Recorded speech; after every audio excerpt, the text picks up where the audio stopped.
أعوذ بالله من الشيطان الرجيم. بسم الله الرحمن الرحيم. ما كان لنبي أن يكون له أسرى حتى يثخن في الأرض تريدون عرض الدنيا والله يريد الآخرة والله عزيز حكيم. لولا كتاب من الله سبق لمسكم فيما أخذتم عذاب عظيم فكلوا مما غنمتم حلالا طيبا واتقوا الله إن الله غفور رحيم. معزز سامعین کرام، سورہ انفال سورہ نمبر 8 اور اسی صورت سے ابھی آپ کے سامنے آیت نمبر 60 پر 7، 60 پر 8، 60 پر 9 یعنی 67، 68، 69 یہ 3 آیات تلاوت کی گئی ہیں. سامعین کرام، پہلے بھی بتلایا جا چکا ہے کہ یہ جو سورت کریمہ ہے سورہ انفال، اس کے اکثر و بیشتر آیات جو ہیں وہ غزوہ بدر کے بعد ہی نازل ہوئے ہیں، اور غزوہ بدر کے بعد غزوہ بدر یا اس زمانے کے حالات کے مطابق خصوصی طور پر مسلمانوں کی بڑی تنبیہ اور ان کی بڑی اصلاح کی گئی ہے، بہت ساری نصیحتیں کی گئی ہے. اللہ تبارک و تعالیٰ ان آیات کے اندر بھی مسلمانوں کو نصیحت فرما رہے ہیں، ان کی اصلاح کر رہے ہیں. اللہ تبارک و تعالیٰ فرماتے ہیں ما کان لنبی ان یکون له اسرى حتى یسخن فی الارض تريدون عرض الدنیا واللہ یرید الآخرہ واللہ عزیز حکیم. نبی کے لیے یہ مناسب نہیں تھا کہ ان کے پاس قیدیوں کو لایا جاتا، یہاں تک کہ زمین میں ان کفار و مشرکین کو اچھی طریقے سے قتل کر دیا جاتا. اے لوگوں، اے مسلمانوں، تم لوگ دنیا کی زندگی کے طلبگار ہو اور اللہ تبارک و تعالیٰ تمہارے لیے آخرت کی زندگی چاہتا ہے، اور اللہ تبارک و تعالیٰ غالب اور حکمت والا ہے. اس کے بعد اللہ تبارک و تعالیٰ فرماتے ہیں لولا کتاب من اللہ سبق لمسکم فیما اخذتم عذاب عظیم. اگر ایسا ہونا پہلے سے لکھا نہ گیا ہوتا تو جو تم نے ان لوگوں سے فدیہ لے کر کے کفار و مشرکین کو چھوڑ دیا ہے، اس کے بدلے میں تم کو بڑے عذاب کا مزہ چکھنا پڑتا. محترم سامعین کرام، یہ جو 2 آیات ہیں یعنی آیت نمبر 67، 68، ان دونوں آیات کا شان نزول، اس کا پس منظر، اس کا بیک گراؤنڈ بیان کیا گیا ہے. صحیح مسلم کتاب الجہاد باب الامداد بالملائکۃ فی غزوۃ بدر، عبداللہ ابن عباس رضی اللہ عنہما بیان کرتے ہیں کہ جب غزوہ بدر مکمل ہو گیا اور غزوہ بدر میں جن کفار و مشرکین کو قید کر کے رکھا گیا، ان کو نبی صلی اللہ علیہ وسلم کے سامنے لایا گیا، تو ان کے بارے میں کیا فیصلہ کیا جائے، ان کو کیا کیا جائے، ان کا کیا کرنا ہے. اس سلسلے میں نبی صلی اللہ علیہ وسلم نے ابو بکر و عمر رضی اللہ عنہما سے مشورہ کیا کہ ان کا کیا کیا جائے. ابو بکر رضی اللہ عنہ نے کہا کہ نبی صلی اللہ علیہ وسلم، یہ آپ کے چچا زاد بھائی ہیں، ہمارے بھی چچا زاد بھائی ہیں، آپ کے خاندان کے لوگ ہیں، ایک کام کرتے ہیں فدیہ لے کر کے ان کو چھوڑ دیتے ہیں. ہو سکتا ہے کہ بعد میں اللہ تبارک و تعالیٰ کی طرف سے ان کو اسلام بھی نصیب ہو جائے. یہ بھی ہے کہ ہم لوگوں کو ذرا سا قوت اور طاقت بھی مل جائے گی. تو پھر عمر رضی اللہ عنہ سے نبی صلی اللہ علیہ وسلم نے اس سلسلے میں مشورہ کیا، تو عمر رضی اللہ عنہ نے کہا کہ نہیں، میری یہ رائے نہیں ہے، جو رائے ابو بکر کی ہے میری رائے اس سے مختلف ہے. میری رائے یہ ہے کہ یہ لوگ جو ہیں یہ کفار و مشرکین کے سرغنہ ہیں، ان کو قتل کیا جائے، اور ان کو قتل کرنے کا طریقہ یہ ہوگا کہ جو جس کا اپنا ہے وہی اس کو قتل کرے. علی رضی اللہ عنہ کے حوالے عقیل کو کیجیے کیونکہ وہ اس کے بھائی ہیں، اور میرے بھی خاندان کا کوئی آدمی مجھ کو میرے حوالے کیجیے، میں اس کو ماروں گا، اور جو جس طرح سے ہے اس طرح سے دیا جائے، سب کو قتل کیا جائے، کسی کو چھوڑا نہ جائے. نبی صلی اللہ علیہ وسلم نرم طبیعت کے مالک تھے. عمر بن خطاب رضی اللہ عنہ نے فرمایا کہ نبی صلی اللہ علیہ وسلم میری رائے کی طرف مائل نہیں ہوئے، ابو بکر رضی اللہ عنہ کی رائے کی طرف مائل ہو گئے. یہاں پر بہت غور و فکر کی بات یہ ہے کہ اللہ تبارک و تعالیٰ نے عمر رضی اللہ عنہ کے خیال کے مطابق آیت کریمہ نازل کی. اور یہاں پر اس سے بھی بڑی بات یہ ہے کہ ہم لوگ چھوٹی چھوٹی چیزوں میں مشرک کفار جو ہمارے اپنے ہیں ان سے بہت سارے ساز باز کرتے رہتے ہیں، چھوٹے چھوٹے معاملے میں. گویا اللہ تبارک و تعالیٰ پر توکل اور بھروسہ نہیں ہے. ہمارے مشرک اپنے جو ہیں ان کے لیے چھوٹے چھوٹے معاملے میں ساز باز کرتے رہتے ہیں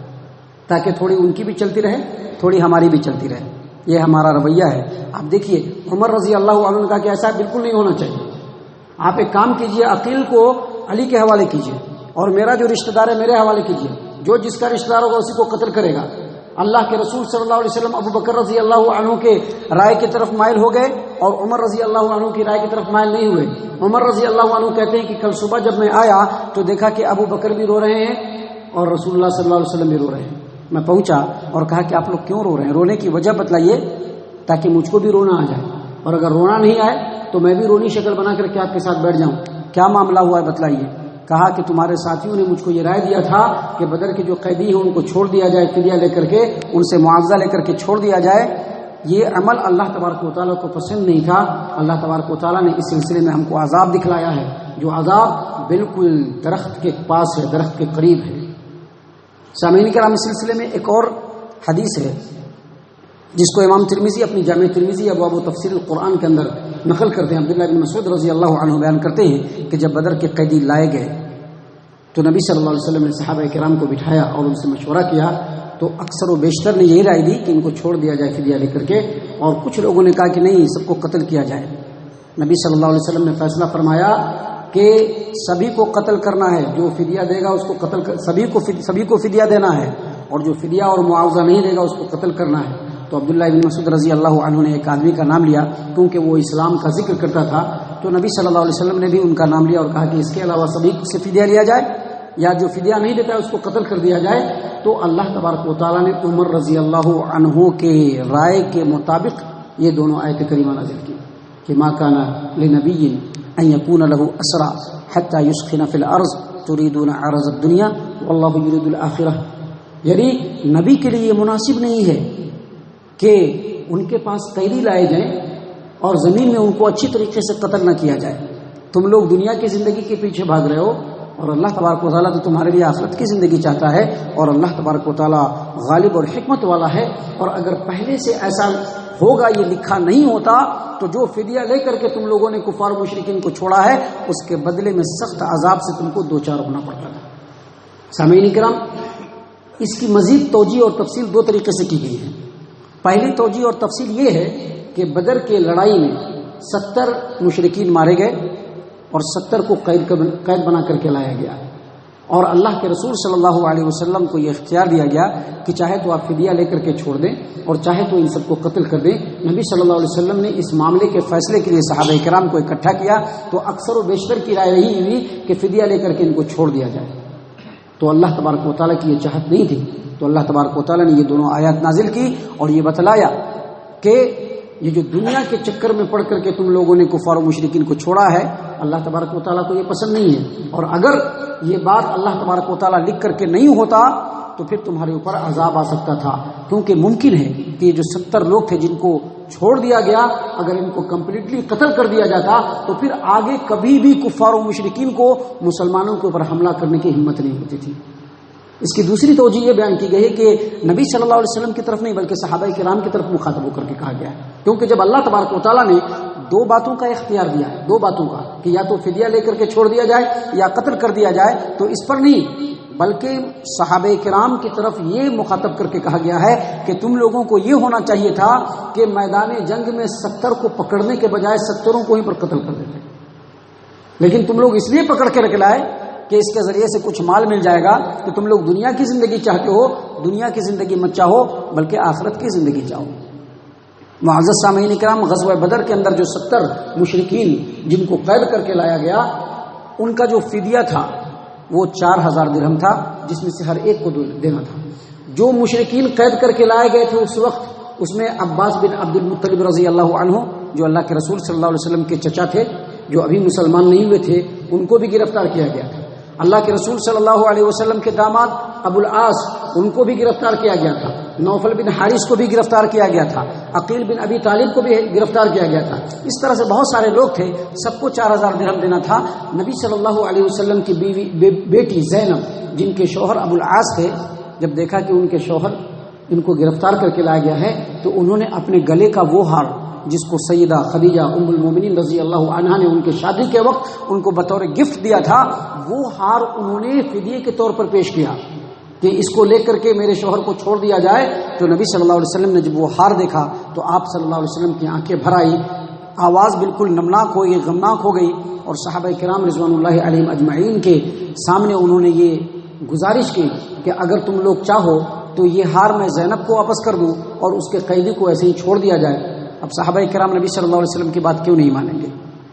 حالانکہ یہاں پر سب سے بڑی بات جو سوچنے کی اور دیکھنے کی ہے کہ آپ صلی اللہ علیہ وسلم اس وقت سپہ سالار اور جرنیل بھی تھے، انہی کے انڈر میں پورا جنگ ہو رہا تھا۔ آپ صلی اللہ علیہ وسلم مملکت کے سربراہ بھی تھے اس وقت، پورے اسلامی مملکت کے، اور آپ صلی اللہ علیہ وسلم کی ذات گرامی کو قرآن نے وہ ذات بنائی ہے کہ جن کی اطاعت جب کی جائے گی تو کوئی کنڈیشن نہیں، بغیر کنڈیشن کے آپ کی اطاعت کرنی ہے، آپ جو حکم دیں گے ماننا ہے۔ لیکن اس کے باوجود جب انصاف کی بات آئی، کیونکہ یہ فدیہ ہے اور فدیہ مال غنیمت کی طرح سے ہوتا ہے جس میں سب لوگ شریک ہوتے ہیں، تو اس کو کیسے خرچ کیا جائے، یا ہمارے بیٹی کا ہار واپس کر کے اس کے قیدی کو فری میں رہا کر دیا جائے، یہ نبی صلی اللہ علیہ وسلم نے خود فیصلہ نہیں لیا، بلکہ نبی صلی اللہ علیہ وسلم نے صحابہ کرام سے مشورہ کر کے ان کی اجازت لے کر کے فیصلہ کیا۔ یہ انصاف ہے اور یہ اسلامی اقدار ہے۔ آج یہ سب چیزیں نہیں پائی جاتی ہیں۔ اگر کوئی چھوٹا ذمہ دار بھی ہوتا ہے، اگر کوئی گھر کا بھی ذمہ دار ہوتا ہے، یا جس کو اللہ تعالیٰ نے تھوڑا سا بھی ہولڈ دے دیتا ہے، تو وہ اپنی مرضی چلانے کے چکر میں رہتا ہے۔ ان کو صرف اپنی مرضی چلانی ہے بس، کیا قرآن، کیا حدیث، کیا اللہ، کیا رسول، کیا بھی نہیں، بس ہمیں ہولڈ والے ہمیں جو چاہتے کر لیتے ہیں۔ اللہ کے رسول صلی اللہ علیہ وسلم نے انصاف اور اسلامی اقدار کو یہاں پر تمام لوگوں کو بتلایا ہے کہ اگر قوم کا مال ہو تو اس کو خرچ کرنے میں بھی مشورہ ضروری ہے۔ اس کو آپ اپنی مرضی سے خرچ نہیں کر سکتے ہیں۔ اگر اللہ تبارک و تعالیٰ نے آپ کو بڑا عہدیدار اور ذمہ دار بنا دیا ہے تو آپ اپنی مرضی سے خرچ نہیں کر سکتے ہیں۔ معزز سامعین کرام، اللہ کے رسول صلی اللہ علیہ وسلم نے ان تمام معاملات میں بڑی نرمی برتی۔ جن لوگوں کو فدیہ دینے کی طاقت تھی ان لوگوں نے فدیہ دیا، جن لوگوں کے پاس فدیہ دینے کی طاقت نہیں تھی، اگر وہ پڑھے لکھے تھے تو نبی صلی اللہ علیہ وسلم نے یہ فیصلہ کیا کہ انصار کے 10 بچوں کو تعلیم دینا ہے اور اس کے بدلے میں تمہارا چھٹکارا ہوگا۔ کچھ ایسے لوگ بھی تھے جن کے پاس پیسہ تھا ہی نہیں، تو نبی صلی اللہ علیہ وسلم نے ان سے یہ وعدہ لیا کہ آئندہ کبھی بھی اسلام کے خلاف اور مسلمانوں کے خلاف کسی بھی ایکٹیویٹیز میں تم کو شرکت نہیں کرنا ہے۔ جب انہوں نے وعدہ دیا، عہد دیا، تو نبی صلی اللہ علیہ وسلم نے ان کو چھوڑ دیا۔ تو یہی ساری باتیں ہیں جو ان دونوں آیات کے ضمن میں ہیں کہ اللہ تبارک و تعالیٰ نے فرمایا کہ نبی صلی اللہ علیہ وسلم کو یہ مناسب نہیں ہے کہ ان کے پاس اگر قیدی آئے تو ان کو اچھی طریقے سے زمین میں قتل نہ کر دیا جائے۔ تم لوگ دنیا کی زندگی چاہتے ہو، اللہ آخرت کی زندگی چاہتا ہے، اور اللہ تبارک و تعالیٰ غالب اور حکمت والا ہے۔ اور اگر ایسا ہونا پہلے سے لکھا نہ گیا ہوتا تو جو تم فدیہ لے کر کے ان لوگوں کو رہا کیے ہو اس کے بدلے میں بڑے عذاب سے دوچار ہونا پڑتا۔ اس کے بعد اللہ تبارک و تعالیٰ آخری آیت کریمہ میں فرما رہے ہیں فَكُلُوا مِمَّا غَنِمْتُمْ حَلَالًا طَيِّبًا وَاتَّقُوا اللَّهَ إِنَّ اللَّهَ غَفُورٌ رَحِيمٌ۔ جو کچھ مال غنیمت کے طور پر تم کو ملا ہے وہ تمہارے لیے حلال ہے، پاکیزہ ہے، کھاؤ، ٹینشن نہیں لینا ہے، کھاؤ اور اللہ تبارک و تعالیٰ کا تقوی اختیار کرو۔ یعنی جب اللہ تبارک و تعالیٰ نے ان دونوں آیات کو نازل کیا اور پتہ چلا کہ ہم لوگوں نے جو فدیہ لے کر کے کفار و مشرکین کو چھوڑا ہے یہ اللہ تبارک و تعالیٰ کو ناپسندیدہ ہے اور اللہ تبارک و تعالیٰ اس سلسلے میں ڈانٹ ڈپٹ فرما رہا ہے، عتاب فرما رہا ہے، تو مسلمانوں کے دل میں یہ خیال آیا کہ یہ مال لگتا ہے ہمارے لیے حلال نہیں ہے، ہم کو نہیں کھانا چاہیے۔ حالانکہ نبی صلی اللہ علیہ وسلم نے فرمایا ہے کہ ہمارے سے پہلے امت کے جتنے بھی انبیاء گزرے ہیں ان کے اوپر مال غنیمت حلال نہیں تھا، میرے اوپر اور ہماری امت کے اوپر مال غنیمت حلال ہے، لہذا یہ حلال ہے۔ لیکن اللہ تبارک و تعالیٰ نے کہا کہ دیکھو دل میں اس طرح کا شبہ پیدا مت کرو، یہاں پر تم لوگوں کی جو ڈانٹ ڈپٹ ہوئی ہے تمہارے فکر کی وجہ سے، یہ جو مال غنیمت ہے تمہارے لیے حلال ہے، اس کو خوب اچھی طریقے سے کھاؤ پیو، لیکن ایک بات یاد رکھو اللہ تبارک و تعالیٰ کا تقوی اختیار کرو۔ یعنی اطاعت و فرما برداری ہوگی تو صرف اللہ تبارک و تعالیٰ کی، کسی بھی بنیاد پر کسی بھی غیر کی اطاعت و فرما برداری کرنا یہ اللہ تبارک و تعالیٰ کے تقوی کے خلاف ہی نہیں بلکہ کبھی کبھی انسان کو شرک اور کفر تک بھی لے جاتا ہے۔ تو کہا واتقوا اللہ، اللہ تبارک و تعالیٰ کا تقوی اختیار کرو۔ اللہ تعالیٰ جو ہے وہ بخشنے والا اور رحم کرنے والا ہے۔ جب اللہ کے دین کو سربلند کرنے کے لیے نکلو تو دل میں اللہ کے دین کی سربلندی ہو، یہ نہیں ہو کہ جہاد میں نکل رہے ہیں چلو اسی بہانے 10 کافر کو پکڑیں گے تو ہر کافر کے بدلے میں اتنا اتنا مال ہم کو مل جائے گا، یہ اگر سوچے اور جہاد کو اگر سیکنڈری درجہ دیے تو پھر تقوی ختم۔ تو پہلے تقوی اختیار کرنا ہے۔ معزز سامعین کرام، اسی طرح کی اور بھی بہت ساری باتیں ہیں جو آگے اسی صورت کے اندر اللہ تبارک و تعالیٰ نے بیان فرمایا ہے، جس میں بہت ساری نصیحتیں ہمارے لیے بھی ہیں۔ ان باتوں کو غور سے سوچنا ہے، اپنی زندگی کے کمپیریزن کے ساتھ، اپنی زندگی کا جو حالات ہے اس کو سامنے رکھ کر کے سوچنا ہے کہ کہیں ایسا تو نہیں کہ صحابہ کرام کو جن باتوں کے لیے تنبیہ کی گئی ہے وہی باتیں ہمارے اندر پائی جاتی ہیں۔ اس طرح سے سوچ کے اگر اپنی زندگی کو آگے بڑھائیں گے تو یقیناً دنیا کی زندگی میں بھی کامیابی ہے اور آخرت میں بھی کامیابی ہے۔ لیکن یہ سوچ کر کے کہ چلو یہ درس قرآن ہے، اس کو ہم نے سن لیا ہے، عالم صاحب نے اپنے منہ سے بیان کر دیا، ان کا کام ختم ہو گیا، ہمیں اپنے طریقے سے کر لیں گے، تو اس سے دنیا میں بھی فائدہ نہیں اور آخرت میں اس کا بہت بڑا گناہ بھی ہوگا۔ اللہ تعالیٰ سے دعا ہے کہ اللہ تعالیٰ ہم تمام کو ان باتوں کے اوپر غور و فکر اور تدبر کرنے کی توفیق عنایت فرمائے، ہم تمام کو اللہ تبارک و تعالیٰ صحیح معنوں میں مومن اور مسلمان بنائے، جنت الفردوس میں جگہ عطا فرمائے۔ اے اللہ ہم تمام کو جہنم سے پناہ دے، اے رب العالمین ہم تمام کو جہنم سے پناہ دے، اے مالک الملک ہم تمام کو جہنم سے پناہ دے، آمین یا رب العالمین، وما علینا الا البلاغ المبین۔